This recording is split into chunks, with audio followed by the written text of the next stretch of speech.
20 minute चला था ना सर उसका सर। ओके ओके ओके, शायद हम लोगों ने कल की वीडियो मेरे पास शायद वो है भी नहीं, वो एरर आ गया। मैं एक बार फिर से कहो तो रिकॉल करवा दूं फटाफट। वहीं बोल रहा हूँ सर, एरर हो गया था सर, वहीं से स्टार्ट कर दीजिए सर, क्योंकि कल से चलो, वो अच्छा ठीक है, कंप्लीट हुआ भी नहीं था सर। ठीक है। मैं तब एक बार रिपीट कर देता हूँ, प्लीज एक बार आप सभी लोग ध्यान से सुन लीजिएगा। मैं स्क्रीन को दिखाते दिखाते आप लोगों को स्क्रॉल करके समझा देता हूँ। और ऐसे तो बेसिकली आप लोग जानते भी हो, हमें कल से मैंने यहीं से स्टार्ट किया था। हमारा जो टॉपिक था वो कार्ल मार्क्स के अंतर्गत मैं आप लोगों से बात कर रहा था ऐतिहासिक भौतिकवाद के बारे में, है ना। किसके बारे में बात कर रहा था? ऐतिहासिक भौतिकवाद के बारे में मैं आप लोगों से जिक्र कर रहा था कार्ल मार्क्स के अकॉर्डिंग। देखिए, मार्क्स बेसिकली जो है उन भौतिकवाद के सिद्धांत में जो है हीगल से बड़े प्रभावित थे। ये हीगल से बहुत प्रभावित थे। और हीगल ने द्वंदात्मक और एक फ्यूरबैक थे, उन्होंने भौतिकवाद को मिलाकर ना एक सामाजिक परिवर्तन के संदर्भ में द्वंदात्मक भौतिकवाद दिया था। ठीक है, तो मार्क्स के द्वारा जो है जैसे हीगल हो गए, फ्यूरबैक हो गए, ठीक है, इन दो विद्वानों से बड़े फेमस थे, सबसे ज्यादा तो हीगल से थे वो। तो मार्क्स ने बेसिकली क्या किया, इसने बेसिकली जो है समाज को दो एक मूल संरचना के रूप में बताया। और दो मूल संरचनाएं कौन कौन सी थी उनके अंतर्गत अगर हम बात करते हैं तो एक था अवधो संरचना और दूसरा था अधिसंरचना। अवधो संरचना को बोला जाता है सब स्ट्रक्चर, इसका मतलब होता है या न्यू कार्य, एक न्यू का कार्य करती है अवधो संरचना। और इसके अंतर्गत आर्थिक संरचना और भौतिक संरचना शामिल होती है। अवधो संरचना को इंग्लिश में कहा जाता है सब स्ट्रक्चर, और यह एक न्यू कार्य को रिप्रेजेंट करती है। और इसके अंतर्गत न्यू कार्य कौन कौन से होंगे, एक आर्थिक संरचना होता है और दूसरा जो होता है वो भौतिक संरचना होता है। तो आर्थिक होगा प्लस में जो दूसरा होता है वो भौतिक होगा। ये आपको दो बातें यहां पर ध्यान में रखनी होगी। ठीक है, उसके बाद एक होता है अधिसंरचना। अधिसंरचना को इंग्लिश में कहते हैं सुपर स्ट्रक्चर। सुपर स्ट्रक्चर ये अवधो संरचना पर आश्रित होता है। ये किस पे है, ये अवधो इस पर क्या है, आश्रित होता है, इस पे आश्रित होता है।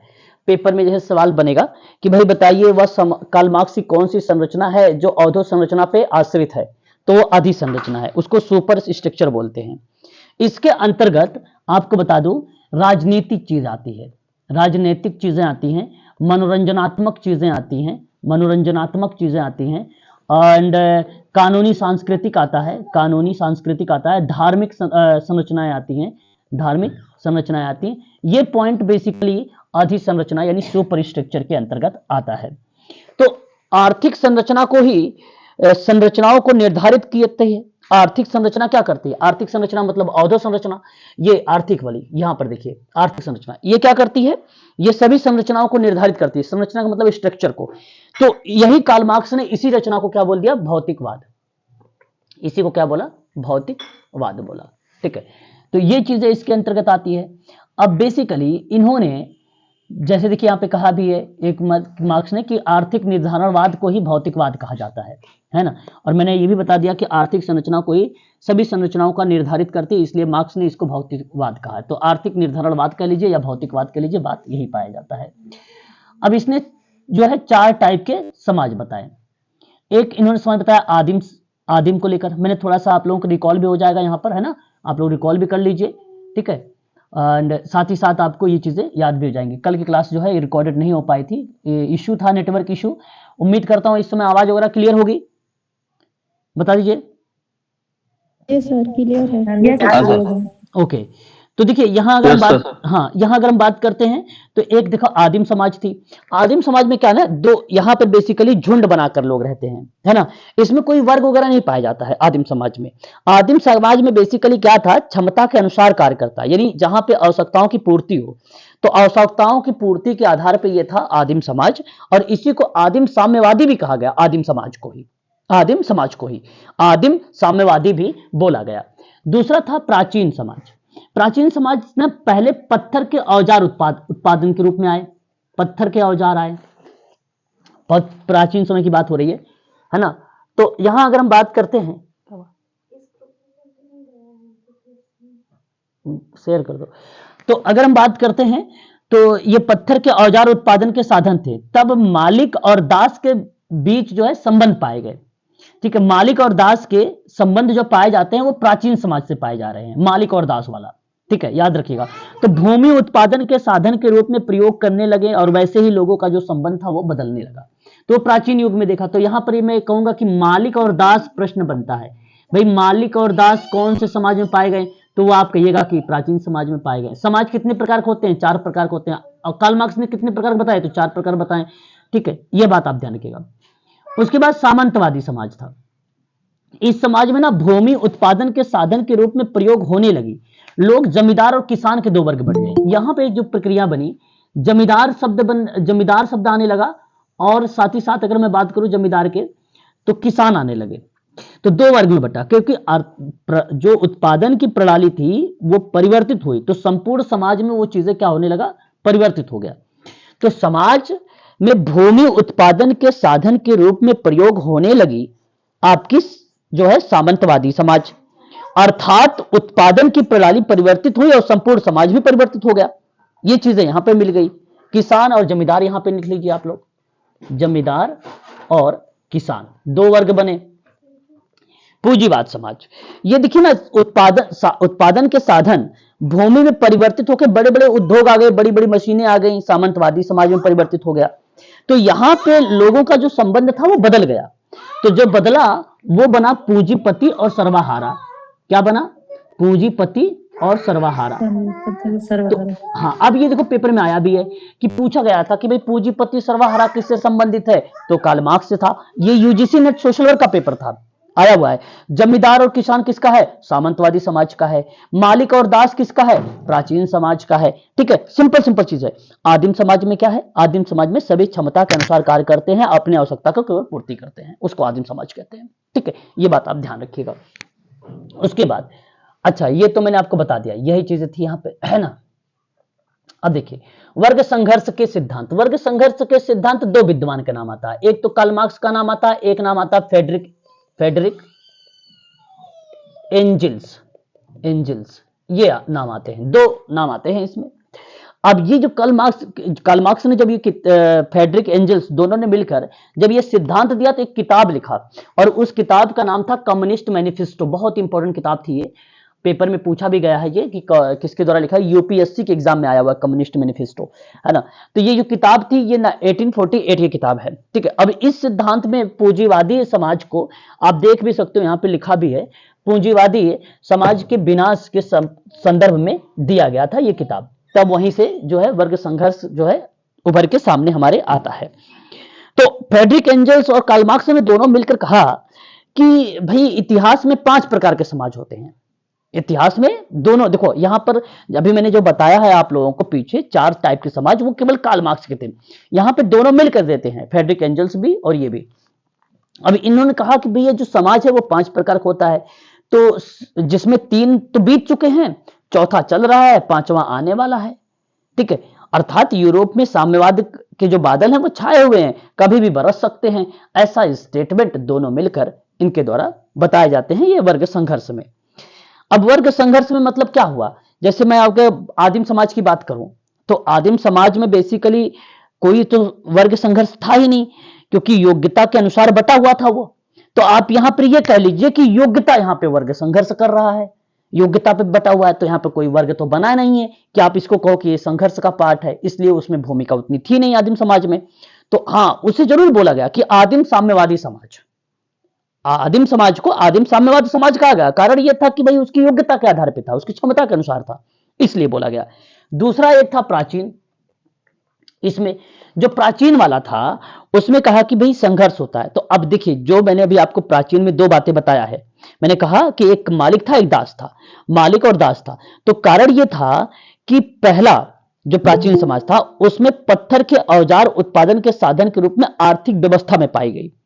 तो पहला औजार के रूप में स्वामी थे, स्वामी जिन्हें मालिक कहा गया, है ना। शोषक वर्ग आते थे, वो जिनको दूसरा वर्ग कहा गया, जो औजारों पर काम करते थे, है ना, औजारों पर काम करते। तो एक देखो ध्यान रखिएगा, एक तो स्वामी और एक यहां पर जो बन रहा है वो शोषक बन रहा है। यानी आप ये कह सकते हो कि जो काम कर रहा है, जो दास काम कर रहा है, तो दास को बोला शोषित और मालिक को बोला शोषक। इस तरीके का शब्द यूज किया। अब वो ट्रेडिशनल शब्द आ रहा है, तो पेपर में ये भी सवाल आया हुआ था कि शोषक और शोषित वर्ग के बारे में किसने डिफाइन किया है, तब आप कहिएगा कार्ल मार्क्स ने कहा है। कौन से समाज में? प्राचीन समाज में। ये आप ध्यान रखिएगा। हालांकि शोषक और शोषित वर्ग का एक तो नाम है, केवल एक तो नाम है, ये सभी वर्ग, ये सभी समाजों में जिक्र कर दिया जाता है, सभी समाजों में। प्राचीन के बाद आता है सामंतवादी समाज। सामंतवादी समाज में क्या था? पहला जमींदार था, दूसरा किसान था। जमींदार को क्या कहोगे? शासक कहोगे। किसान को क्या बोलोगे? शोषित बोलोगे। देखो बात वही है एक शब्द में, बशर्ते यहाँ पे वर्ग अलग अलग नाम दिया है कि हर समाज में अलग अलग नाम है ना। ये बात आपको ध्यान रखना है। अब देखिए जैसे पूंजीपति की बात करता हूं, पूंजीपति में तो देखो पहला पूंजीपति वर्ग है, तो पूंजीपति वर्ग को क्या कहोगे आप? शासक वर्ग बोलोगे, है कि नहीं? समझो। दूसरा सर्वहारा वर्ग है, सर्वहारा वर्ग को क्या बोलोगे आप? बताओ, बोलो। शोषित वर्ग बोलोगे। शोषित। हाँ, इन दोनों, अब देखो हर समाज में जो दो वर्ग है ना, ये दोनों वर्ग में क्या करे? अपना अपना हित चाहते हैं। मालिक चाहता है कि मेरा फायदा हो, और वो जो शोषित वर्ग के लोग हैं, जो किसान हैं, जो मजदूर हैं, वो चाहते हैं मेरा फायदा हो।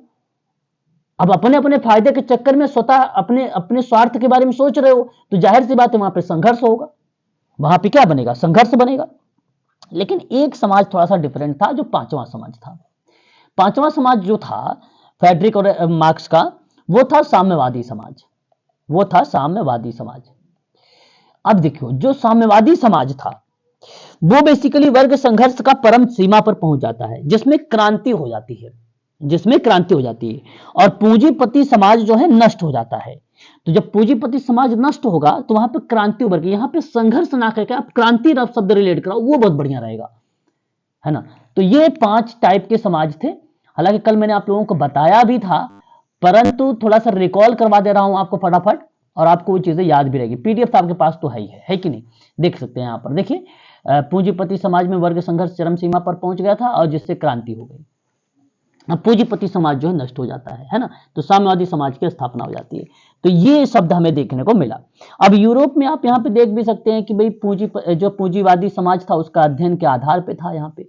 अब क्रांति जो कैसे होती है इसकी व्याख्या मार्क्स ने इस तरीके से नीचे बताया कि 2 टाइप की होती है। कहा कि भाई श्रमिकों की संख्या में अगर आप कटौती कर दो तो एक क्रांति हो जाएगी। भाई जाहिर सी बात है, आप पहले काम ले रहे थे, साल भर काम लिया, अब फिर आप निकाल रहे, कोविड पड़ गया या कुछ और भी, मान लीजिए कोई पैंडेमिक बीमारी या वैश्विक स्तर पर कोई बीमारी आ गई। लोग अभी आपने देखा होगा छटनी हुई थी 2018-19 में, है ना, 19-20 में, तो वह प्रक्रिया हमें देखने को मिल जाती है क्रांति के एक प्रकार से। दूसरा, अगर आप ये कह सकते हो, दूसरा ये था कि संसाधनों के कार्य के आधार पर बताया गया कि भाई श्रमिक जो काम करते थे 8 घंटे, अब उनसे आप ले रहे हो 12 घंटे की ड्यूटी, ओवर टाइम भी लगवा रहे हो। तो बताइए, ये कहीं ना कहीं हो रहा है संघर्ष। तो इसको बोलते हैं, अब जाहिर सी बात है कहाँ जाएंगे वो लोग संघर्ष, वो क्रांति करना शुरू कर देंगे। ठीक है, तो ये 2 टाइप इन्होंने बताया कार्ल मार्क्स महोदय ने। ठीक है, ये आपको ध्यान रखना है। फिर उसके बाद कार्ल मार्क्स ने बताया स्तरीकरण का सिद्धांत। कार्ल मार्क्स का ही स्तरीकरण का भी सिद्धांत है।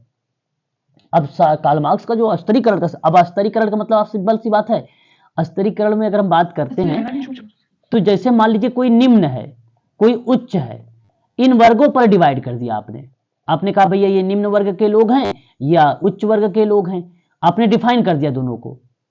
अब ऐसी प्रक्रिया में ये बन जाता है स्तरीकरण।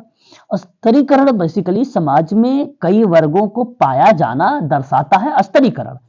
अब सभी वर्ग में जो है, या समूह कह लीजिए जिसमें कुछ असमानताएं पाई जाती हैं, जिसमें सामूहिक असमानता या वर्गों की विषमता पाई जाती है, वही पार्ट स्तरीकरण का बन जाता है, वही पार्ट स्तरीकरण का बन जाता है ना। तो स्तरीकरण में भी बेसिकली इन्होंने जो है बताए कुल टोटल 4 प्रकार के समाज पाए जाते हैं। स्तरीकरण की द्वंद्ववादी सिद्धांत भी कह सकते हो, स्तरीकरण का संघर्षवादी सिद्धांत। देखो द्वंद्व का मतलब भी वो होता है, संघर्ष होता है। द्वंद्व कह लीजिए या संघर्ष के लिए, देखिए जब भी ये बना लीजिए ट्रिक, द्वंद्व शब्द आए या संघर्ष शब्द आए तो मैं आपसे कहूंगा कि सबसे पहले तो कार्ल मार्क्स ऑप्शन में ढूंढिएगा। ऑप्शन में मिल जाए तो भाई फिर तो उन्हीं को लगा दीजिए। अदरवाइज संघर्ष के बारे में और भी विद्वानों का नाम आएगा, मैं आगे बात करूंगा कहाँ किसका नाम आएगा, लेकिन ज्यादा प्राथमिकता जो दी जाती है 99% वो कार्ल मार्क्स को दी जाती है, आज तक के जितने भी पेपर में सवाल पूछे गए हैं। ठीक है। तो संघर्षवादी सिद्धांत और द्वंदात्मक सिद्धांत जो है स्तरीकरण का कार्ल मार्क्स के द्वारा दिया गया। 4 टाइप के बताया इन्होंने भी। समाज वही समाज है, आदिम समाज, प्राचीन समाज, सामंतवादी और पूंजीवादी समाज। यही समाज बेसिकली डिफाइन करता है। उसके बाद कार्ल मार्क्स ने बताया अलगाव का सिद्धांत। अलगाव का सिद्धांत आप देख सकते हैं यहां पे। अलगाव के सिद्धांत में अगर हम बात करते हैं तो अलगाव शब्द है क्या, इसका अर्थ देख लीजिए। सामाजिक संबंधों में घनिष्ठता का अभाव हो। जैसे कि आप अगर हम बात करें कोई भी कार्य अगर आप कर रहे हो तो उसमें अगर सेवार्थी के साथ घनिष्ठ होकर काम नहीं करोगे ना तो काम ही नहीं हो पाएगा। पहली बात, घनिष्ठता का होना अत्यंत आवश्यक है। पेपर में जब भी सवाल बनाया जाएगा यहां से वो अगर अप्लाइड बनाएगा तो भी सोशल वर्क सोचेगा और फैक्ट बनाएगा तो भी सोशल वर्क सोचेगा, क्योंकि घनिष्ठता का होना अत्यंत। और घनिष्ठता बेसिकली प्रैक्टिकल वाले शब्दों में यूज होता है, जहां प्रैक्टिकल की जाती है। तो प्रैक्टिकल भाई कर सकते हो सोशल वर्क में भाई, 90% तो आपका बेस्ड है उसी पे, है ना। तो बेसिकली क्या है, घनिष्ठता का जहां अभाव होगा वहां अलगाव होगा, जहां पाई जाने वाली दूरी होगी वही अलगाव होगा, उसी को अलगाव कहते हैं। हालांकि हीगल के दार्शनिक मित्र थे एक फ्यूरोबैक थे, जिन्होंने हीगल का समर्थन किया और कहा कि गलत सोच की वजह से अलगाव होता है। अच्छा देखो, फ्यूरोबैक का कहना क्या है कि अगर आप गलत सोचते हो तो अलगाव होगा, है ना, इनका कहना ये है। लेकिन थॉमस एक और विद्वान है, थॉमस क्या नाम था, थॉमस हॉब्स एक विद्वान है। इनका कहना यह है कि मानव स्वभाव से अगर स्वार्थी है, लालची है, बेईमान है तो क्या है, वह अलगाव का कारण बन सकता है, ये थॉमस कहते हैं। लेकिन मार्क्स इन दोनों विद्वानों की बातों को सुना, समझा, कहा, इनका खंडन करते हुए कहा कि अलगाव ना तो गलत सोच की वजह से है और ना ही आप कह सकते हो कि मानव में पाए जाने वाली प्रवृत्तियों के कारण से है। तो अलगाव ना तो गलत सोच की वजह से विकसित होता है, ना ही मानव में पाई जाने वाली कोई प्रवृत्तियां ऐसा रिजल्ट यानी कोई कारण हो दर्शाती हो जो उसकी वजह से हो, है ना।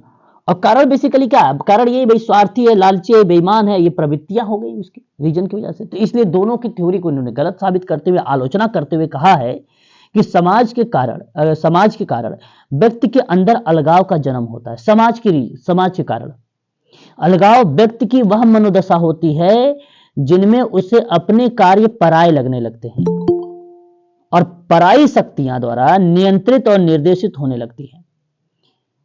तो मार्क्स की व्याख्या बेसिकली जो थी वो था कि मानव एक सृजनशील प्राणी है। उसके अनुसार अगर हम बात करें अंदर तो आविष्कार की क्षमता पाई जाती है, जिसके कारण मानव प्रतिदिन नए नए कार्य को करने लगता है, नए नए कार्य। अब अगर आपको डेली नए नए कार्य मिलेंगे तो आप इंटरेस्ट यानी रुचि दर्शाओगे कार्य को, जागरूकता के रूप में आपके अंदर जिज्ञासा होगी, आप अच्छे से कार्य करोगे। तो ये कार्य आपको मान लीजिए इसमें कोई द्वंद्व नहीं है। अब मान लो वही एक कार्य आपको डेली मिले, डेली आपको दाल चावल रोटी खाने को मिले, तो जाहिर सी बात आप ऊब जाओगे, है ना। तो आपके अंदर क्या मनमुटाव आ जाएगा, भाई क्या एक ही चीज बार बार मिल रहा है खाने के लिए। तो उसी प्रकार से इन्होंने कहा कि अगर डेली वही कार्य अगर आपको दिए जा रहे हैं तो आपके अंदर वहां जो है ना रुचि कम होगी, आपकी इंटरेस्ट आपका कम होगा, आप कार्य के प्रति उतना जागरूक नहीं होंगे, उतना ना ही सृजन होंगे। तो वहां पर अलगाव बनेगा, आप वहां पर अलगाव करेंगे, आपको बोरियस महसूस होने लगेगी, तो उसको बोलते हैं अलगाव। तो इनकी थ्योरी में था ये अलगाव इस तरीके की, है ना। नए नए कार्य मिले, इंटरेस्ट हुआ आपका, आप अच्छे तरीके से करें। तो इस तरीके से अलगाव का सिद्धांत दिया। अब अलगाव के सिद्धांत में इनका कुछ है नहीं, केवल बेसिक चीजें वही है कि अगर आप डेली कार्य मिल रहा है तो आपकी सृजनात्मकता जो है मर जाएगी, आप सही तरीके से काम नहीं कर पाओगे। और ये सब चीजें कल मैंने बताया भी था आप लोगों को, है ना। अब अलगाव के कुछ चरण होते हैं, कुछ स्टेप है ना। इसको बंद करो ना। तो अगर हम बात करते हैं अलगाव के कुछ चरण में, तो काम के प्रति एक अलगाव, उत्पादित वस्तु के प्रति अलगाव, साथियों के प्रति अलगाव, स्वयं के प्रति अलगाव, ये उसके चरण है, स्टेप है ना। पहले चरण में जैसे अगर मैं आपसे कहूं कि श्रमिक के मन के कार्य के प्रति अगर होता है तो वो बेसिकली कहा जाता है कि काम के प्रति अलगाव है उसका। दूसरे चरण में कहा गया कि उत्पादित वस्तुओं के प्रति लगाव उत्पन्न हो जाता है। तीसरा आपसे कहा जा रहा है कि साथियों के प्रति लगाव उत्पन्न हो जाना। तीसरे वाले चरण में श्रमिक के मन में कार्य करने वाले जो साथी हैं उनके प्रति जो है लगाव का उत्पन्न हो जाना, इसको दर्शाता है। और तब श्रमिक चारों तरफ से लगाव से क्या होता है, अलगाव से वो घिर जाता है, अलगाव से वो घिर जाता है। तो अतः आप कह सकते हो उसके मन में स्वयं के प्रति अलगाव उत्पन्न हो जाता है और सारी रचनात्मकता उसके अंदर से मर जाती है। तो वो एक मशीन की भांति कार्य करता है, नहीं भाई कि चलो वही चीजें हैं, है ना, सुबह ड्यूटी जानी है, सुबह उठना है, नहाना है, फिर खाना बनाना है, फिर वही चीजें करनी है, डेली रूटीन वाली चीजें वही, और उसके अंदर जो है रचनात्मक जो भी एक्टिविटी होती है वो समाप्त हो जाती है। अब जाहिर सी बात है, अगर आप ना पढ़ो धीरे धीरे भूल जाओगे। अगर वो पढ़ रहे हो इंटरेस्ट के साथ तो जाहिर सी बात है वो आपके लंबे समय तक चीजें याद रहेंगी, वो सजीव है फिर, है ना। तो ये अपनी लाइफ को भी इसमें रिलेट करके सोच सकते हो इसके बारे में, ठीक है। उसके बाद कार्ल मार्क्स ने एक और सिद्धांत दिया, और वो जो सिद्धांत था उस सिद्धांत का नाम है मार्क्स का अतिरिक्त मूल्य का सिद्धांत, है ना, सरप्लस वैल्यू इसको बोलते हैं। अब देखिए इसमें इन्होंने कहा है कि विक्रय मूल्य में से अगर आपने लागत को घटा दिया तो वो आपके अतिरिक्त लाभ आ गया। अच्छा, ये तो बेसिकली मैथ वाला सब्जेक्ट प्रकार से फार्मूला है। आपने कितना लागत लगाया उसमें, आपने उसे कितना बेचा, है ना। आपने मान लीजिए 10 रुपए लागत लगाए, बेच दिया 20 रुपए में, तो आपके बेनिफिट कितना हुआ, 10 रुपए का। 10 रुपए के सामान खरीद के लेकर आए, आपने एनवलप बना दिया घर पर, और आपने उस एनवलप को 20 में बेच दिया, आपको मिल गया 10 रुपए फायदा। तो ये है मार्क्स का अतिरिक्त मूल्य का सिद्धांत। कहने का तात्पर्य ये है कि किसी वस्तु के उत्पादन की अवधि में किए गए श्रम की वास्तविक वैल्यू, जो रियल वैल्यू है आपकी, जो आपने लगाया, उससे कम मूल्य श्रमिकों को देकर पूंजीपति बचाए हुए मूल्यों को हड़प जाते हैं, और ऐसी यही बचाना हुआ अतिरिक्त मूल्य, वही बचाना हुआ जो प्रक्रिया है वैसी को बोलते हैं सरप्लस वैल्यू, है ना। तो जो रियल वैल्यूज हैं उससे कम मूल्य श्रमिकों को दे रहे हो आप, मान लीजिए रियल वैल्यू उसकी क्या है, उसका देना, मान लीजिए अच्छा अगर काम कर रहा है आपकी कंपनी में, और डेली का अगर मान लीजिए वो काम कर रहा है 500 रुपए का, और आप उसे 200 रुपए दे रहे हो, तो 300 रुपए तो क्या कर लिया, वो मालिक ने हड़प लिया, पूंजीपतियों ने हड़प लिया। ये जो हड़पा है इसी को बोलते हैं सरप्लस वैल्यू, इसको बोलते हैं मूल्य अतिरिक्त का सिद्धांत। पूंजीपति इस अतिरिक्त मूल्य से अपने पास बचाकर इसे पुनः निवेश कर देते हैं, और इसी प्रक्रिया ही पूंजीपति व्यवस्था का परिचालन का मुख्य आधार होता है। आगे कहता है कि स्वयं में वर्ग और स्वयं के लिए वर्ग, ये ध्यान से सुनिएगा, स्वयं में वर्ग और स्वयं के लिए वर्ग। तो मार्क्स ने समाज में आर्थिक व्यवस्था के आधार पर 2 वर्गों को बांटा है। आर्थिक व्यवस्था के आधार पर 2 वर्ग बताए हैं। एक आपका बनता है जो है व्यक्तिनिष्ठ, और एक बनता है आपको वस्तुनिष्ठ। ज्यादातर पेपर में अगर क्वेश्चन सही जाता है तो वो वस्तुनिष्ठ पर जाता है, ध्यान रखिएगा। फैक्ट वाले में ये एक ट्रिक बता रहा हूं, बीच बीच में लिखते रहिएगा साइड में अपनी कॉपी पर, ट्रिक भी यहां पर है ना। तो वस्तुनिष्ठ जो है ज्यादातर सत्य होता है।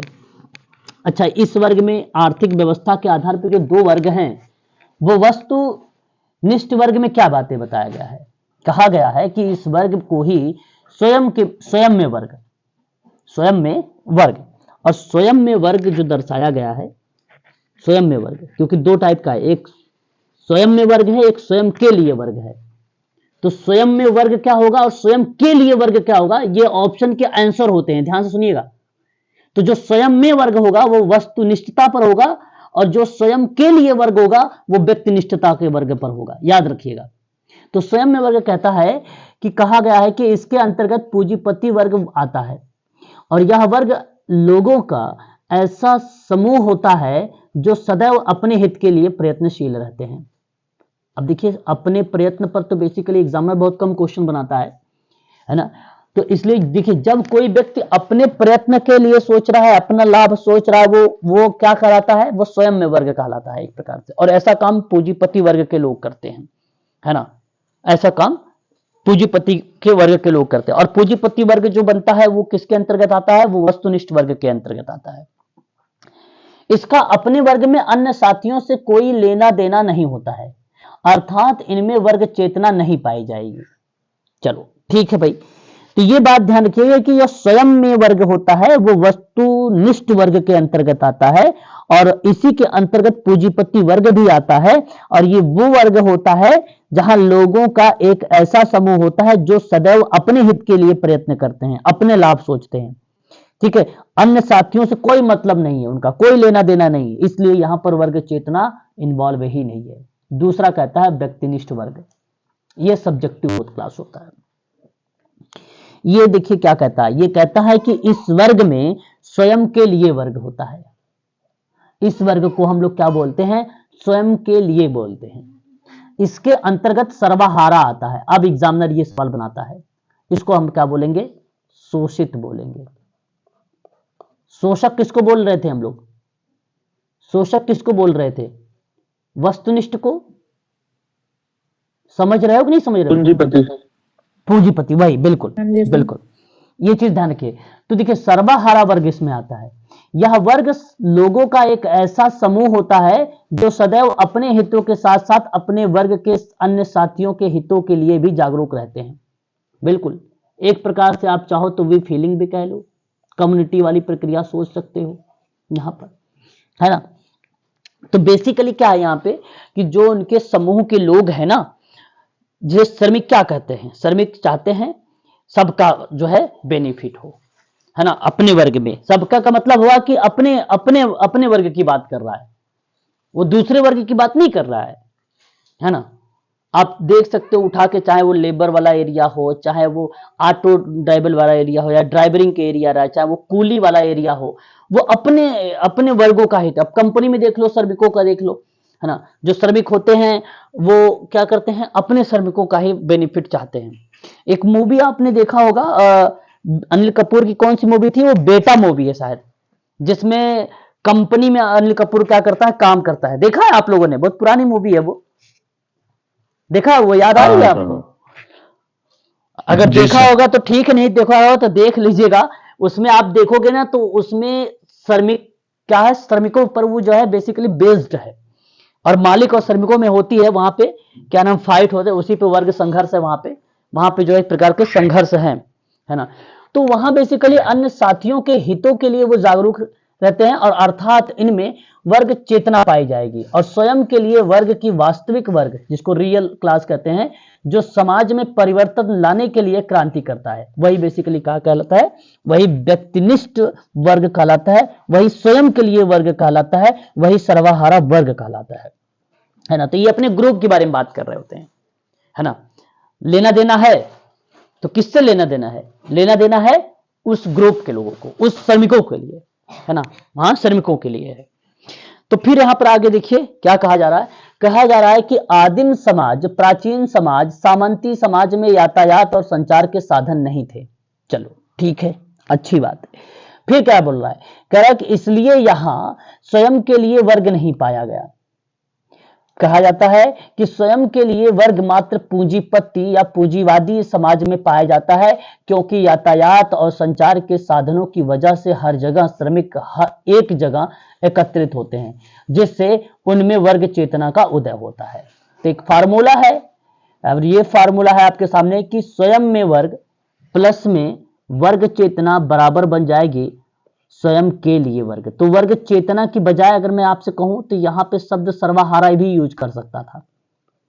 यहां अगर हम बात करें तो इसके साथ साथ अगर हम बात करें तो शोषित वर्ग भी यूज कर सकता है, शोषित वर्ग भी यूज कर सकता है वर्ग चेतना की बजाय। ठीक है, तो वर्ग चेतना सर्वहारा भी है, वर्ग चेतना शोषित वर्ग भी है, ये बात आप ध्यान रखिएगा। अन्य साथियों के हितों की बात करता है तो भी वर्ग चेतना का पाठ है। अन्य साथी की बात करेगा, लेकिन देखो स्वयं में वर्ग की है ना, अन्य साथी की बात नहीं करता, ये किसी से लेना देना नहीं रखता है ये व्यक्ति। ठीक है, तो ये यहां पर बन जाता है स्वयं के लिए वर्ग। ये बड़ा इंपॉर्टेंट कॉन्सेप्ट था, उम्मीद करता हूं आप लोग समझ गए होंगे, क्योंकि यहां से सवाल आप लोगों के एग्जाम में आ सकते हैं। अब देखिए क्लास फॉर इटसेल्फ, ये थोड़ा सा स्टेटमेंट है, आप इसको ध्यान रखिएगा। क्लास फॉर इटसेल्फ ही वह वर्ग है जो क्रांति करता है और सामाजिक परिवर्तन लाता है, ऐसा कहना कार्ल मार्क्स का है और यह स्टेटमेंट आपका सही हो जाएगा। ठीक है, तो याद रखिएगा, ये भी स्टेटमेंट है, परिभाषा है कि क्लास फॉर इटसेल्फ की ही वह वर्ग है जो क्रांति करता है और सामाजिक परिवर्तन लाता है। श्रम के मूल्य सिद्धांत, लेबर थ्योरी ऑफ वैल्यूज की भी बात अगर कोई किया है तो वो कार्ल मार्क्स है। वर्ग संघर्ष ही इतिहास का चालक होता है, इतिहास का चालक है, ये भी अगर पूछा जाए तो भी आपको क्या लगाना है, कार्ल मार्क्स का नाम लगाना है। ठीक है, यहां पर आपको ये बन जाएगी, थ्योरी आपकी फिनिश हो गई। इधर आलोचना वगैरह है, आलोचना में आप देख सकते हैं मैक्स वेबर भी है। आलोचना करते क्या कह रहे हैं, कह रहे हैं कि समाज में परिवर्तन के लिए अर्थव्यवस्था का प्रमुख कारण हो सकता है, परंतु एकमात्र कारण नहीं, क्योंकि समाज अलग अलग अन्य कारकों की वजह से परिवर्तन लाता है, धर्म भी लाता है ना, ये धर्म। तो जैसे अभी भी आपने पढ़ा ना, इन्होंने कहा कि भाई आर्थिक व्यवस्था के कारण से होता है, तो इन्होंने कहा नहीं आर्थिक व्यवस्था ही जरूरी नहीं है, और संघर्ष हो सकता है धर्म की वजह से भी, धर्म भी बोलना चाहिए था कार्ल मार्क्स को, कार्ल मार्क्स ने नहीं बोला, तो ये आलोचना किया इन्होंने। ठीक है, फिर यहां पर देखिए राल्फ डॉरेनडॉर्फ ने कहा कि संघर्ष का मूल कारण असमान वितरण नहीं है। असमान वितरण आप समझ ही रहे होंगे, जैसे मैंने कहा कि भाई सबको इक्वल इक्वल ना देना, इक्वल इक्वल का मतलब ये कि भाई पूंजीपति का और उनका क्या नाम है, श्रमिकों का। ठीक है, तो ना कि अर्थव्यवस्था, क्योंकि शक्ति जो है सत्ता में निहित होती है, शक्ति जो है सत्ता में निहित होती है, इसलिए संघर्ष का मूल कारण जो है सत्ता है, अथॉरिटी है ना, ये कहते हैं पहला। दूसरा कहते हैं संघर्ष की मात्रा धीरे धीरे नहीं बढ़ सकती, बल्कि सत्ता पर बैठे लोगों पर निर्धारित होती है, ये कहते हैं ये। ठीक है, तो इस तरीके से अलग अलग विद्वान हैं, अलग अलग विद्वानों के द्वारा ये चीजें बताई गई है। ठीक है, याद यहाँ पे देख सकते हैं। ठीक है, तो यह आपका ये चीजें जो है कार्ल मार्क्स के बारे में ये यहाँ पे समाप्त हुआ। एंड अब बात करते हैं मर्टन का। ठीक है, क्लियर है, बता दीजिए एक बार आप लोग। जी सर। तो अब देखिए, इससे बाहर आप लोगों को कार्ल मार्क्स के मैं बता दूं, चाहे वो अगर आप यूजीसी के बच्चे हो या एमपीपीएससी के स्टूडेंट हैं, ठीक है, या आप DSSB के हैं, तो कार्ल मार्क्स के इससे बाहर आप पेपर पिछला वर्ष का उठा के देख लीजिए, नहीं पूछा गया है। ऐसा कोई शब्द नहीं मैंने छोड़ा है जो कार्ल मार्क्स ने दिया हो और आप उसको ना जानते हो। बस उतने में से आएगा, जो भी सवाल आएगा, जब भी कभी कार्ल मार्क्स का सवाल दिखे, पक्का बता रहा हूं इन्हीं में से आएगा, इसमें कोई दो राय नहीं। अगला देखिए, R K. Merton, Robert King Merton इनका पूरा नाम है। हालांकि मैंने इनके बारे में थोड़ा बहुत बातचीत कर चुका हूं, है ना। बात करता हूं संदर्भ समूह, इन्होंने भूमिका पुंज के बारे में भी बताया है, अभी आपको नीचे आएगा इनके बारे में भी। तो मर्टन ने एक संदर्भ समूह का सिद्धांत दिया, ये पहला पॉइंट है। लेकिन इसी संदर्भ समूह को सबसे पहले अगर किसी ने जिक्र किया तो वह विद्वान था 1942 में, कौन, जरा बताओगे आप। इकोनॉमिक एंड सोसाइटी की किताब लेकर आया था 1942 में, उस विद्वान का नाम मैक्स वेबर। मैक्स वेबर ने, आज हम लोगों ने सोशियोलॉजी में क्वेश्चन किया था, Herbert Hyman sir, Herbert Hyman. Hyman, बिल्कुल बिल्कुल सही जवाब। ठीक है, याद रखिए, सबसे पहले तो उसने ले आया इस शब्द को 1942 में। मर्टन ने इसके अंतर्गत बेसिकली अपना एक सिद्धांत देते हुए एक कुछ बात कहते हैं, और कहते हैं कि एक ऐसे समूह को संदर्भ समूह कहा जाता है या उसकी संज्ञा दी जाती है जिसके साथ एक व्यक्ति अपना समीकरण बैठाता है, इक्वेशन, समीकरण बैठाता है, अथवा समीकरण बैठाने की आकांक्षा रखता है, एम्बिशन रखता है, और उसी के अनुरूप अपने मूल्यों और विश्वासों, मनोवृत्तियों को ढालने का प्रयास करता है। देखिए, बेसिकली जब कभी वैल्यूज की बात हो, जब कभी विश्वास की बात हो, जब कभी मनोवृत्ति की बात हो, तो सिंपल सी बात है, ध्यान से सुन लीजिएगा, ये कहीं ना कहीं पार्ट संस्कृति को रिलेट कराती है। लेकिन याद रखिए, ये जो मनोवृत्ति है, जो एटीट्यूड है, ये जब प्रकृति की रूप लेती है, प्रकृति का रूप लेती है, तो ये भूमिका केस वर्ग का निभाती है, केस वर्ग का। आपको बता दूं, मैंने DSSB का, अगर मेरा क्वेश्चन, मैंने भी हाल ही में क्वेश्चन करवाया था, आप उसमें देखेंगे ना, तो उसमें एक सवाल आया हुआ था कि पूछा हुआ था कि निम्न में बताइए संस्कृति की मूल्य, संस्कृति की विशेषता नहीं है, उसमें सवाल आया था, मूल्य भी था, विश्वास भी था, संस्कृति भी था, और प्रकृति भी था। प्रकृति नहीं था, प्रकृति रीजन ये था कि केस को डिफाइन करता था, वो रीजन यही था। ठीक है, तो याद रखिएगा, तो संदर्भ समूह में बेसिकली उसी के अनुरूप ढलता है, जहां पे वैल्यूज होता है, विश्वास होता है, मनोवृत्ति होता है, इनको ढालने का प्रयास करता है और उसी के अनुरूप अपने व्यवहार को भी निर्देशित करता है। उसी को हम लोग क्या दर्शा देते हैं, कहते हैं भैया ये जो है संदर्भ समूह है। ठीक है, संदर्भ समूह इसी को बेसिकली कहा जाता है। तो जब समूह जो व्यक्ति खुद की तुलना सहानुभूति और प्रतिकृति के रूप में जोड़ रहा हो, उसे संदर्भ समूह कहेंगे। तो यहां दो शब्द नोट करिएगा, एक तो नोट करिएगा आप लोग सहानुभूति शब्द को, दूसरा शब्द आप रिलेट कर सकते हो प्रतिकृति शब्द को।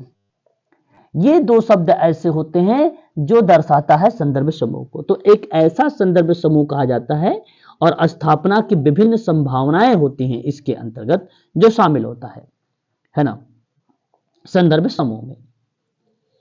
अब संदर्भ समूह की बात अगर हम बात करते हैं आगे, तो इसमें कहा गया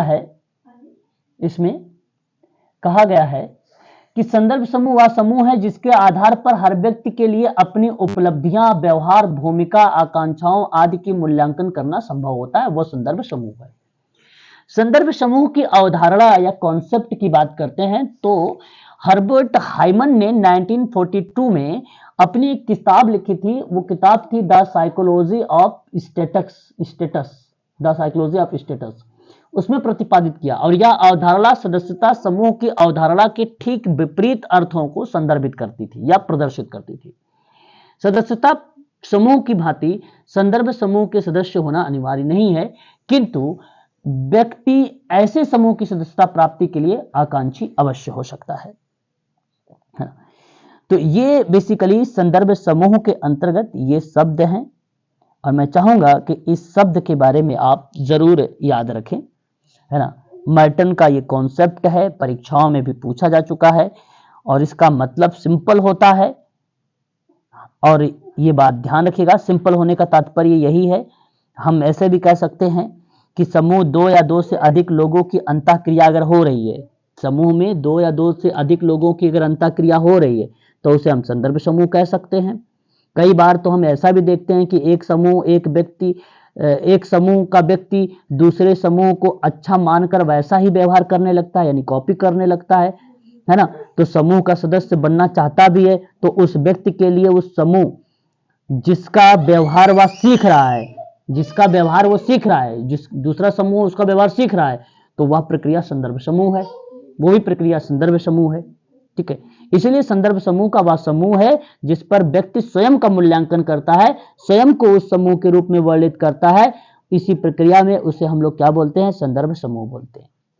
सबसे पहले चर्चा किसने किया, एच हाइमन ने किया 1942 में। किताब का क्या नाम था, द साइकोलॉजी ऑफ स्टेटस, याद रखिएगा। इसके बाद और विद्वानों के नाम आते हैं। इसके बाद अगर हम बात करते हैं इसी संदर्भ समूह में, तो किसी व्यक्ति की सदस्यता समूह भी हो सकती है और संदर्भ समूह को ही तरह ही एक संदर्भ व्यक्ति भी हो सकता है। तो इसमें जैसे अगर हम बात करें, गांधी जी हैं, टैगोर जी हैं, शेक्सपियर हैं, जैसे अनेक विद्वान हैं जो संदर्भ व्यक्ति रहे हैं। इसके बाद शेरिफ का भी नाम आता है। अगर हम बात करें तो एक न्यूकॉब्स है विद्वान, वो भी नाम आता है। और स्टाउफर का भी नाम आता है, स्टाइफर भी है, जो संदर्भ समूह के गठन के मुख्य रूप से 2 आधार बताए थे। और संदर्भ समूह में 2 आधार कौन कौन से हैं, एक आकांक्षा है, आकांक्षा का मतलब होता है अम्बिशन, ठीक है। और एक इसके अंतर्गत जो आता है वो सापेक्षिक वांछना है, सापेक्षिक वांछना है ना, सापेक्षिक वांछना है। आकांक्षा का तात्पर्य क्या हो सकता है, सिंपल सी शब्दों में अगर हम बात करें, एम्बिशन का भाव क्या दर्शाता है, अर्थ क्या दर्शाता है, चाह दर्शाता है, इच्छा दर्शाता है, अपेक्षा दर्शाता है कि नहीं। इसका मतलब होता है इच्छा या विश, है ना। इसी चीज को बेसिकली आकांक्षा के शब्दों में रिप्रेजेंट करता है। तो हाइमन ने जब इसकी अवधारणा का उपयोग किया तो कहा कि स्कूली बच्चों के अध्ययन के संदर्भ में किया गया कोई क्रिया जो है क्या कहलाती है, संदर्भ समूह कहलाती है। तो संदर्भ समूह की अवधारणा हाइमन ने मनोविज्ञान के क्षेत्र में किया था। जबकि समाजशास्त्र में अगर हम बात करें, देखो ये मनोविज्ञान का पार्ट आता है जहां मनोविज्ञान में हार्बर्ट हाइमन का नाम मिलता है, पेपर में पूछता है। तो अगर आप समाजशास्त्र के दृष्टिकोण से पूछा जाता है तो उसमें जाता है रॉबर्ट किंग्सले मर्टन का नाम। जी आवाज चली गई? हेलो, आवाज तो आ रही होगी मेरी? आ रही सर। ओके, आ रही सर। हाँ, बीच बीच में आप लोग बोल देते हो तो मुझे लगता है कुछ पूछ रहे थे मैडम। चलो, तो देखो ये बात ध्यान रखिएगा, मैंने दो चीजें बताया हैं आपको, उन चीजों को भी आपको ध्यान रखना है। क्या क्या मैंने दो चीजें बताया है उसको भी आप लोगों को ध्यान में रखना है। पहला शब्द आपको मैंने क्या बताया है? मैंने पहला बताया है कि मनोविज्ञान के क्षेत्र में, जब मनोविज्ञान के क्षेत्र में बात होगी तो बताइए किसका नाम लगेगा मनोविज्ञान के क्षेत्र में? प्लीज बताएं। Herbert Hyman sir. बिल्कुल, यहां पर नाम आ जाता है हर्बर्ट हाइमन का। लेकिन जब मैं आपसे बात करता हूं सामाजिक विज्ञान में, क्योंकि आप सोशियोलॉजी या सोशल वर्क को रिलेट करके पढ़ रहे हैं। आवाज नहीं क्लियर आ रही है। आवाज क्लियर नहीं है? प्लीज एक बार लेफ्ट करके दोबारा से ज्वाइन करें। अगर मैडम अगर आवाज मेरी क्लियर नहीं जा रही है तो एक बार प्लीज लेफ्ट करें। वैसे तो नेटवर्क मेरे पास आज है, कोई दिक्कत नहीं वैसे होनी चाहिए, है ना। लेफ्ट करके दोबारा से ज्वाइन करें प्लीज। चलिए अब देखिए, सामाजिक क्षेत्र में अगर मैं बात करूं आपसे तो क्या किसका नाम लगाना आप उचित समझेंगे? बोलिए। Robert Merton. रॉबर्ट मर्टन के सर। मर्टन, बिल्कुल, बहुत बढ़िया बहुत बढ़िया बहुत बढ़िया। तो ये नाम बेसिकली हमें देखने को मिल जाता है। अब देखिए आगे अगर मैं बात करता हूं इन्हीं के संबंध में, तो आगे क्या कहने का प्रयास किया जा रहा है? संदर्भ समूह की परिभाषा। संदर्भ समूह की परिभाषा में सबसे पहले एक विद्वान का नाम आ रहा है, टी डी कैपलर का नाम। इन्होंने कहा कि एक संदर्भ समूह एक ऐसा समूह या संग्रह अथवा व्यक्ति होता है जिसे कर्ता व्यवहारों के वैकल्पिक समूहों में से अपने व्यवहारों को हेतु चुनते हुए किसी समस्या के संबंध में निर्णय लेते हुए ध्यान में रखता है, और ऐसे समूह व्यक्ति की व्यवहार आचरण मनोवृत्तियों के निर्धारण में अहम भूमिका निभाता है, और ये समूह व्यक्ति के व्यवहार के लिए एक मानक अथवा आदर्श समूह का कार्य करते हैं, जिसकी सदस्यता के लिए लायता जो है लालायित रहता है, तो उसे बेसिकली संदर्भ समूह कहा जाता है। तो अलग अलग विद्वानों ने अलग अलग तरीके से डिफाइन किया है, बट इतनी बड़ी परिभाषा वगैरह परीक्षाओं में भी आप लोगों से नहीं पूछा जाएगा, है ना। ये भी चीज आप ध्यान रखें, जो इंपॉर्टेंट रहेगा मैं भी आपको आगे बताऊंगा। आर के मर्टन की परिभाषा है, हो सकता है ये आपके लिए बना दे, लेकिन यहाँ पे कीवर्ड को आप ध्यान में रखिएगा, कीवर्ड केवल मर्टन का। संदर्भ समूह का सिद्धांत दिया, ये बात आपको क्लियर है। शब्द का अगर सबसे पहले प्रयोग किया तो हाइमन है। उद्देश्य इसमें क्या था? इसमें उद्देश्य था मूल्यांकन और आलोचना की उन क्रियाओं को निर्धारकों को व्यवस्थित करना है जिसके द्वारा व्यक्ति अन्य व्यक्तियों और समूह के मूल्यों और मानदंडों को तुलनात्मक संदर्भ के रूप में स्वीकारता है। सिंपल बात है, जैसे मैंने कहा कि भाई एक समूह ये रहा और उस समूह के एक व्यक्ति ये है। मान लीजिए सपोज मैं यहां पर आपको बता रहा हूं, ये एक ग्रुप बना हुआ है, एक ग्रुप ये है, इसमें कुछ लोग हैं, इसमें भी कुछ लोग हैं, इस ग्रुप में भी। इस ग्रुप का एक व्यक्ति और इस ग्रुप का एक व्यक्ति, है ना, क्या कर रहे हैं कि एक दोनों जो दूसरे सीख रहे हैं। ऐसा भी हो सकता है कि इस ग्रुप का एक व्यक्ति केवल, इस व्यक्ति का अगर मैं बात करूं तो ये व्यक्ति केवल इस ग्रुप से सीख रहा है, तो वह शब्द क्या कहलाता है? संदर्भ समूह कहलाता है। वही क्या शब्द है? संदर्भ समूह कहलाता है। यही परिभाषा यहां पे लिखा है। रॉबर्ट और रस्सी के संदर्भ में, जो है रस्सी के संदर्भ में संदर्भ समूह का विस्तृत अध्ययन करते हुए अमेरिकी समाजशास्त्री आर के मर्टन की किताब एक थी, जिस किताब के बारे में हम बात कर रहे हैं, social theory and social structure के बारे में। आर के मर्टन के बारे में आई थिंक मैंने शायद सब इनके बारे में डीप पढ़ाया है ना। आप लोगों को पढ़ा चुका हूं ना आर के मर्टन के बारे में? जी सर। हाँ, इनकी किताबें जो थी मेन चीजें थी मैंने पढ़ा रखा है। तो ये चीज आपको ध्यान रखना है कि social theory and social structure की जो कॉन्सेप्ट है ये किसका है? तो ये आर के मर्टन का है। नोट करिएगा, मैं 2 बार बोल रहा हूं, social theory and social structure 1949 में। इसी किताब में इस सिद्धांत को विस्तार से समझाया गया है। किस सिद्धांत को? संदर्भ समूह के सिद्धांत को समझाया गया है। इसका मतलब ये, ठीक है। अब देखिए संदर्भ समूह के अर्थों में जब हमने बात किया एक आकांक्षा और एक जो है उसका सापेक्षिक वांछना के बारे में, सापेक्षिक वांछना के बारे में 2 शब्द थे। सापेक्षिक वांछना के बारे में अगर हम बात करते हैं तो इसका तात्पर्य क्या दर्शाता है? सिंपल शब्दों में आप समझने का प्रयास करिएगा। हीन भावना संदर्भ समूह की अनिवार्य स्थिति को दर्शाता है सापेक्षिक वांछना का सिद्धांत।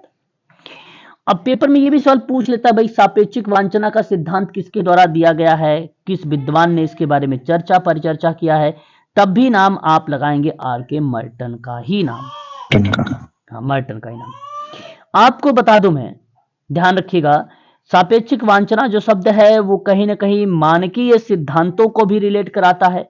सापेक्षिक वांछना का सिद्धांत का तर्क देता है कि सामाजिक गतिशीलता के उभरने की संभावना तब होती है जब लोगों को लगता है कि उन्हें किसी ऐसी चीज की वंचित किया जा रहा है जिसके वे हकदार हैं। आपको लग रहा है कि मैं उसका हकदार हूं और लोग आपको उस चीज से निगलेक्ट कर रहे हैं, लोग आपको उस चीज से वंचित कर रहे हैं, तो आप ये समझिए वो चीजें बन रही है सापेक्षिक वांछना की। आप कोई नहीं, आप सोचो कि अगर किसी व्यक्ति को वहां से उसके अधिकार को उससे रिलेट नहीं करवाया जा रहा है या उसके हक को उसको दिलवाया नहीं जा रहा है, वहां संभावनाएं उभर के हमारे सामने आ रही वंचित को, तब भी आप कह सकते हैं ये सापेक्षिक वांछना कर रहे हैं लोग, है ना। तो कई कारक हैं सापेक्षिक वांछना के। आर्थिक असमानता की वजह से हो सकता है, सामाजिक भेदभाव की वजह से, बेसिकली ज्यादातर सामाजिक भेदभाव होता है ज्यादातर, है ना, या आप राजनीतिक उत्पीड़न कह सकते हो, या अभाव की ऐसी भावना का कारण भी बन सकता है ना, बन सकता है। अब आप समझ सकते हो संयुक्त राज्य अमेरिका में नागरिक अधिकार आंदोलन, आप समझ सकते हो ऐसे इजिली। आपने नाम सुना है मार्टिन लूथर का? कितने लोग जानते हो मार्टिन लूथर को? Martin Luther king junior. हाँ, मार्टिन लूथर किंग जूनियर के बारे में अगर हम बात करते हैं, ये कहीं ना कहीं सापेक्षिक वांछना सिद्धांत का एक उदाहरण है। महात्मा गांधी जी, अभी आप लोगों ने महात्मा गांधी जी के बारे में भी सुना है, उनको भी बस में से उतार दिया गया था, उसके बाद उन्होंने आंदोलन करना शुरू कर दिया, है कि नहीं। तो ये भी एक प्रकार भाई इंडियन था बेसिकली वो तो, लेकिन जो अमेरिका में था वो ये दर्शाया गया कि भाई आप काले हो इसलिए आप बैठ नहीं सकते हो, है ना। तो यहाँ पर जो है कहीं ना कहीं ये सापेक्षिक वांछना, आप उसके हक हो, आपका हक है, लेकिन फिर भी आपको नहीं बैठने दिया जा रहा है वहां पे, ठीक है। तो ये एक उदाहरण के रूप में आप समझ सकते हो। आंदोलन हुआ अफ्रीकी अमेरिकों के बीच में सापेक्षिक अभाव की भावना से प्रेरित हुआ, ठीक है। मतदान का अधिकार हो, शिक्षा का, रोजगार का समान पहुंच होनी चाहिए, अभाव की इसी भावना में नागरिक अधिकारों के आंदोलन को बेसिकली क्या कर लेते हैं, जन्म ले लेते हैं एक प्रकार से, ठीक है। तो उसको बेसिकली सापेक्षिक वांछना का पार्ट मान लिया जाता है। इस चीज को आप ध्यान रखिएगा। उन लोगों की तुलना में जब स्वयं को कम आंकना जिसकी आमदनी उसके सापेक्ष हो, तो वह भी एक प्रकार से सापेक्षिक वांछना का पार्ट है, ठीक है। तो आप भी ये कह सकते हो उन लोगों की तुलना में स्वयं को कम आंकना जिनकी आमदनी आपके सापेक्ष हो। उदाहरण के लिए आप और आपके मित्र जिसका वेतन भी आपके समान है, आपसे अधिक भौतिक सुविधा रखता हो, तो वह पार्ट भी सापेक्षिक वांछना का पार्ट बन जाता है, ठीक है। अब आप कह सकते हो कि सापेक्षिक वांछना अर्थात हीन भावना संदर्भ समूह को अनिवार्य स्थिति है और इसे तुलनात्मक वांछना भी कहा जा सकता है। बिल्कुल बात दोनों एक ही है। मैंने कंपेयर के आधार बताया भी कि उन लोगों की तुलना में जो स्वयं को आंकने की बात कर रहे हो, ठीक है। उसके बाद सापेक्षिक वांछना का पर मर्टन की जो समझ है वो संदर्भ समूह और संदर्भ समूह के आचरण की विवेचन से जुड़ी हुई है, जिसके बिना संदर्भ समूह की समझ पूरी ही नहीं हो सकती। इसी अवधारणा का सर्वप्रथम प्रयोग अगर हम बात करते हैं तो सैमुअल स्टाफर ने अमेरिकी सिपाहियों के अपने अध्ययन में किया था। बाद में मर्टन ने इसी का संशोधन करते हुए संदर्भ समूह के साथ जोड़ देता है। और सापेक्षिक वांछना और हीनता एक ऐसी स्थिति होती है जिसके व्यक्ति अपनी परिस्थितियों को दूसरे व्यक्तियों संदर्भ समूह की तुलना में हीन और कमजोर अनुभव करने लगता है। ये प्रक्रिया बेसिकली फिर वहां पर देखने को हमें मिल जाती है, ठीक है। इतनी बातें क्लियर हो गई हैं तो एक बार स्पष्ट करिएगा, तो फिर मैं आगे आप लोगों से और भी चीजें करूंगा बातचीत। बताइए, चलिए ये बात आप जरूर ध्यान में रखिएगा। अब देखिए यहां पर एक नाम थोड़ा सा अभी आप लोगों ने देखा ऊपर, राउफ, क्या नाम था, राउफ स्टॉफर का नाम था, डोरेनडॉर्फ का था, अच्छा नहीं, सैमुअल स्टाइफर का नाम था। देखिए बेसिकली राउफ, देखो एक और विद्वान के बारे में बात करें हम लोग, राउफ डोरेनडॉर्फ के बारे में। राउफ डोरेनडॉर्फ का जो सिद्धांत बेसिकली समाजशास्त्र में रहा वो बेसिकली बड़ी चर्चित में रहा, और अपने एक ग्रंथ में इन्होंने कहा है कि at class conflict and industrial society में, उनकी किताब थी कॉन्फ्लिक्ट एंड इंडस्ट्रियल सोसाइटी। आप लोगों ने अगर यूजीसी का नेट का सोशोलॉजी का क्वेश्चन पेपर देखा होगा तो उसमें मिला होगा आपको नाम भी और ये सिद्धांत भी। तो जर्मन के समाजशास्त्री हैं राउफ डॉरेनडॉर्फ, इनकी एक किताब आई, उस किताब का नाम क्या था, class conflict in industrial society. और उसमें इन्होंने मार्क्स के आदिम सिद्धांत की तरह ही मीमांसा को प्रस्तुत करा और कहा कि वर्ग संघर्ष और व्यवसाय परिवर्तन का सिद्धांत होता है। तो इसलिए इंडस्ट्रियल को रिलेट करते हुए इन्होंने एक वांछना शब्द को रिलेट तो करा था, परंतु उतना पॉजिटिव नहीं रहा जो परीक्षा में पूछा जाए, है ना। लेकिन फिर भी आपको इन चीजों को भी ध्यान में रखना होगा, है ना। उसके बाद अगर मैं आपसे बात करूं तो आप यहां पे देख सकते हैं, कहा गया है कि एक लखपति द्वारा अपने करोड़पति साथियों के समक्ष अपने आप को हीन समझने का एहसास जो है एहसास ऐसी स्थिति का परिचारक है। इसी प्रकार का वंचन सापेक्षिक होता है क्योंकि इसकी माप और किसी निरपेक्ष अस्थायी मानदंड के आधार पर संभव नहीं हो पाता है ना। देखिए मैंने अभी भी आप लोगों को इसके बारे में बताया भी था, है कि नहीं। अभी मैंने आप लोगों को एक एग्जाम्पल भी दिया था दो मित्रों के माध्यम से कि दो मित्र जो है, एक कमजोर है, एक मान लीजिए पैसे में धनी है ना। तो वह प्रतिक्रिया जो जब रिलेट की जाती है तो वह बेसिकली संदर्भ समूह के अंतर्गत हम इसको शामिल कर लेते हैं, सापेक्षिक वांछना के भी अंतर्गत आ जाता है वो चीजें, ठीक है। उसके बाद देखिए मर्टन ने 1949 में प्रिंसटन विश्वविद्यालय में प्रेस प्रकाशित करते हुए द अमेरिकन सोल्जर के निष्कर्षों के विश्लेषण के दौरान सापेक्षिक वांछना का उल्लेख किया। तो आप ये कह सकते हो कि 7 साल बाद 7 साल बाद ये शब्द जो है हमें फिर देखने को मिले और अमेरिकन सोल्जर्स के निष्कर्षों के आधार पे आर के मर्टन ने जिक्र किया था, है ना, आर के मर्टन ने, ठीक है। उसके बाद अगर मैं आपसे जिक्र करूं, देखिए बेसिकली अगर मैं जिक्र करूं यहां पे सापेक्षिक वांछना का प्रयोग में, तो सबसे ज्यादा नाम पेपर में हर्बर्ट का नाम पूछा गया, हाइमन का नाम पूछा गया है सबसे ज्यादा। इस चीज को आप जरूर ध्यान में रखेंगे। सब बाद की प्रक्रियाएं हैं जो आई, ठीक है, सापेक्षिक वांछना में, ठीक है। मर्टन वगैरह की अवधारणा वगैरह बाद में आया, है ना, पहले नहीं आया था, ये सब बाद में था, ठीक है। उसके बाद हम बात करते हैं आगे की प्रोसेस में। सापेक्षिक वांछना बेसिकली मर्टन के द्वारा जो बताया गया वो बेसिकली 2 टाइप के बताए गए यहां पे। तो अच्छा, यहां पे आगे हम बात करते हैं, सापेक्षिक वांछना जो है 2 टाइप के बताए गए इसके प्रकार में। 2 प्रकार कौन कौन से थे, देखिए यहां पे तो बेसिकली इन्होंने कहा सकारात्मक संदर्भ समूह को रिलेट कराया है और दूसरा नकारात्मक संदर्भ समूह को रिलेट कराया है। परंतु आपको बता दो वो 2 कौन कौन से हैं, यहां पर नोट कर लीजिएगा मर्टन के द्वारा, ठीक है। संदर्भ समूह है, सॉरी संदर्भ समूह है। संदर्भ समूह के 2 प्रकार बनाया इन्होंने मर्टन ने। एक बोला इन्होंने सापेक्षिक और दूसरा इन्होंने बोला समाजीकरण। ये बहुत इंपॉर्टेंट है, ये भी ध्यान रखिएगा। ये संदर्भ समूह बात कर रहा हूं मर्टन के द्वारा। मर्टन के द्वारा जो सापेक्षिक शब्द है इसको समझिए। सापेक्षिक वांछना का सर्वप्रथम प्रयोग, इसमें सर्वप्रथम प्रयोग सैमुअल, अभी आपने देखा ना स्टाफर का नाम, स्टाफर का नाम द अमेरिकन सोल्जर में किया। द्वितीय विश्व युद्ध के दौरान सैनिकों में व्याप्त असंतोष था।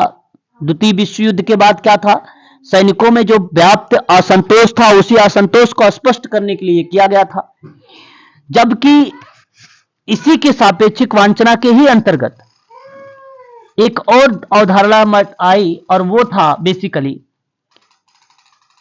आपका पूर्वानुमानित। क्या था वो? पूर्वानुमानित। पूर्वानुमानित था। पूर्वानुमानित के अंतर्गत अगर हम बात करते हैं, पूर्वानुमानित समाजीकरण के अंतर्गत, तो इस समाजीकरण के परिप्रेक्ष्य में अगर हम जिक्र करते हैं तो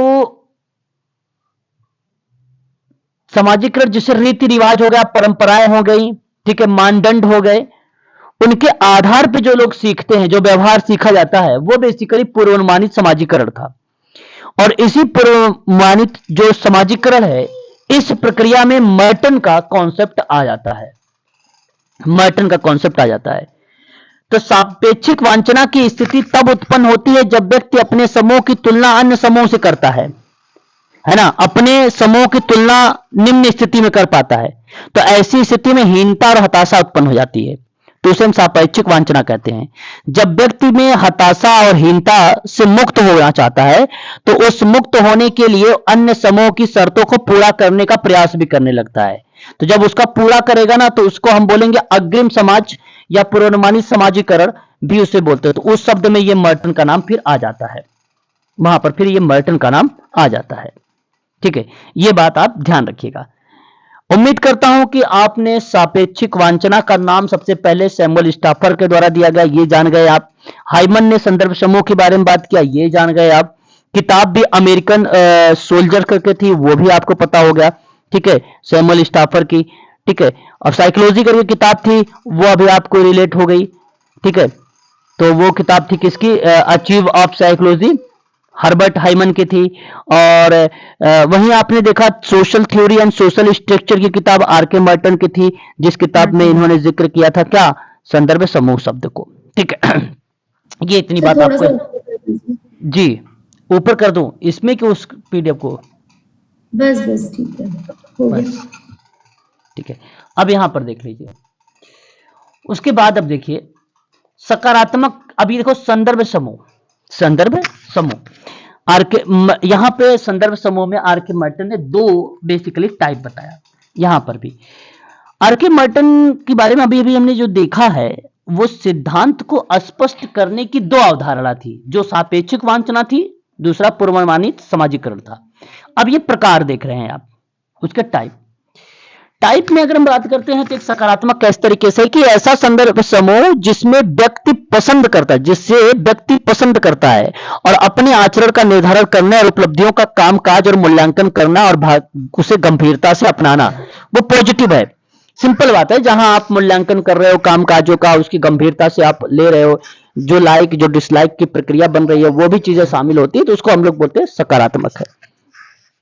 एक शब्द आप देखेंगे तो नकारात्मक है। संदर्भ समूह के अंतर्गत जो है, जैसे व्यक्ति नापसंद करता है, अस्वीकारता है, उसे अनुरूप चलता है, आचरण करने के बजाय उसके विपरीत कोई प्रतिमान को अपनाता है, वो नकारात्मक है, उसे नकारात्मक कहेंगे। मर्टन ने यहां पर बोला भी है, सकारात्मक प्रकार में समूह के प्रतिमान और मानक के अभिप्रेरणात्मक आत्मसात किया जाता है और वह स्वयं के मूल्यांकन का आधार होता है, जबकि नकारात्मक प्रकार में अस्वीकृति का भाव निहित है और इसके प्रतिमान अस्वीकृत होते हैं। पॉजिटिव में स्वीकृत होंगे, नेगेटिव में जो है अस्वीकृत होंगे, बल्कि विपरीत प्रतिमानों की रचना शामिल हो जाएगी, और वही क्या कहलाता है? सापेक्षिक वांछना भी आप बोल सकते हो, या सकारात्मक नकारात्मक का प्रकार भी बता सकते हो, सापेक्षिक वांछना का या संदर्भ समूह का भी, दोनों परिप्रेक्ष्य में ये चीजें शामिल हो जाती है। निर्धारक तत्व इसके अंतर्गत देख सकते हैं आप कौन कौन से तत्व हैं, ये मैं अब कल आप लोगों से बातचीत करूंगा तत्व से, ठीक है। तत्व से और भी कुछ चीजें मैं जिक्र करूंगा, वो भी आपका क्लियर हो जाएगा, ठीक है। तो आज के लिए बस इतना ही रखिए आप लोग।